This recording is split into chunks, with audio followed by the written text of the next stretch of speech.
Danielle's Chainsaw Parts and Repair.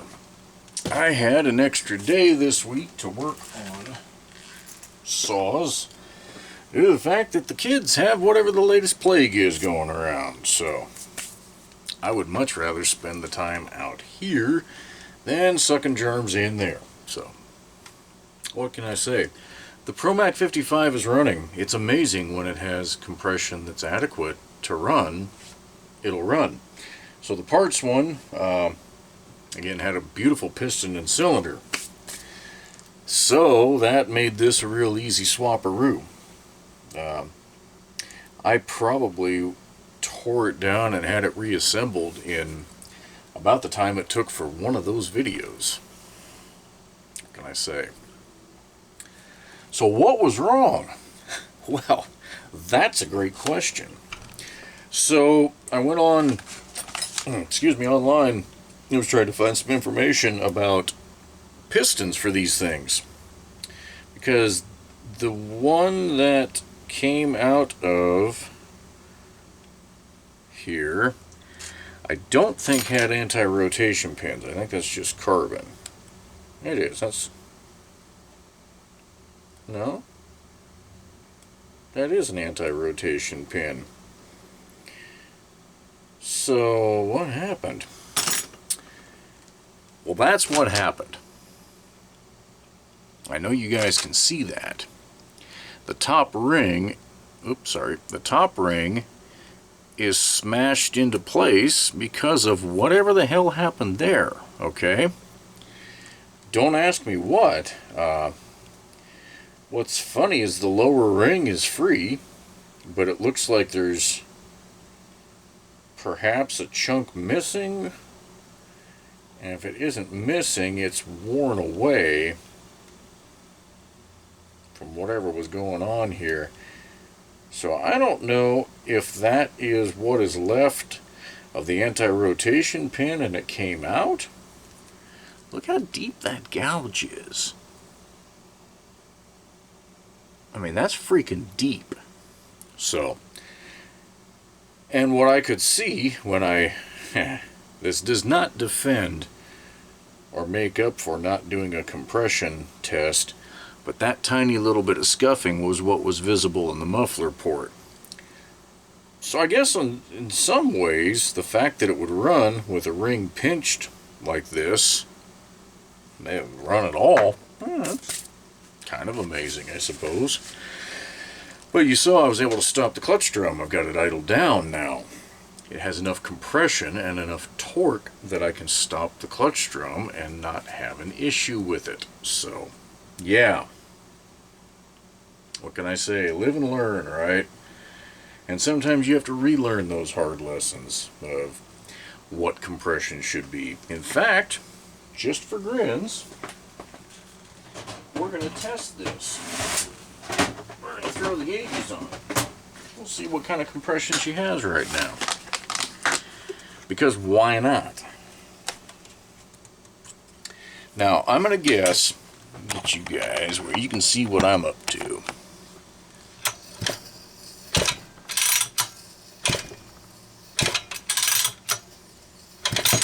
I'm going to guess that we're around 135 to 140 psi. I'm just going to guess that. And the reason I want to guess it is because so many times I do operate on feel, so to speak, even though, as we all know, it gets me into trouble once in a blue moon. And that blue moon just hit the other day.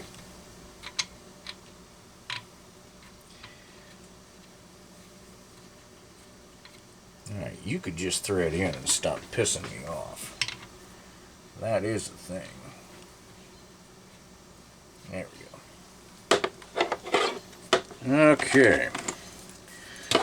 Set the throttle lock, and we're going to give it 6 pulls. I'll see if I can hold this and not do anything stupid.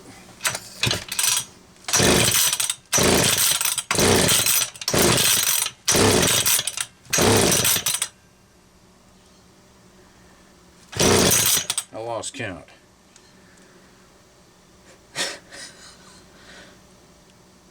I can't make this crap up, folks. And no, I didn't cheat on this. If it was fully cold, it would be a little higher than that. But man, if that isn't 132, I don't know what is. So there we go. I'm also going to assume that I was feeling a little catch of one of those rings. Although the cylinder, to be fair, does not look torn up, the cylinder that came off. I haven't decided what I'm going to do with that yet. But it does not. I'm looking one more time.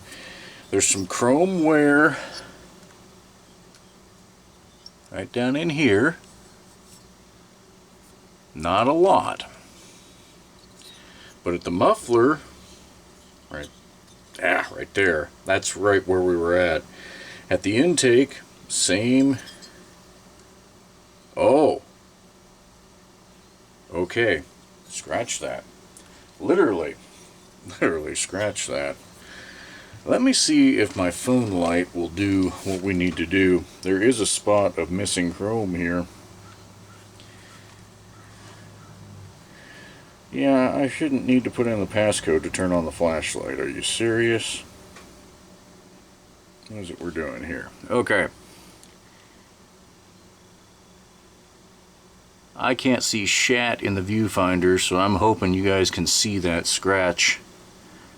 It's right there just past the port. And if you can't, you'll have to take my word for it. It's there, a big old missing chunker. Hopefully one of those angles actually worked. So now I do know what I'm doing with this. I'm pitching it. That's the only damage though. And the way these ports are swirled in here, it's actually kind of, yeah, it's a neat design. I think I can see, based on some of the videos that have been done on porting and polishing and all that sort of stuff, I can see why Max may have been a little more performance oriented right out of the box. Look at how everything is smooth in there. There's nothing sharp. In a home light cylinder, there will be milled sharp edges. So I guess I can kind of understand it when somebody refers to a Mac as a hot rod. That's okay. Anyhow, we have a happy ending, and there will be some parts being listed in the store from the Parts 55. So there we go. I like happy endings, and every once in a while it doesn't hurt to have a reminder to follow some basic procedures. If you've got a really goofy one that's hitting you, you probably should check the compression long before I did. So anyway, I'm glad to have this wrapped up. We'll catch you guys on the next video.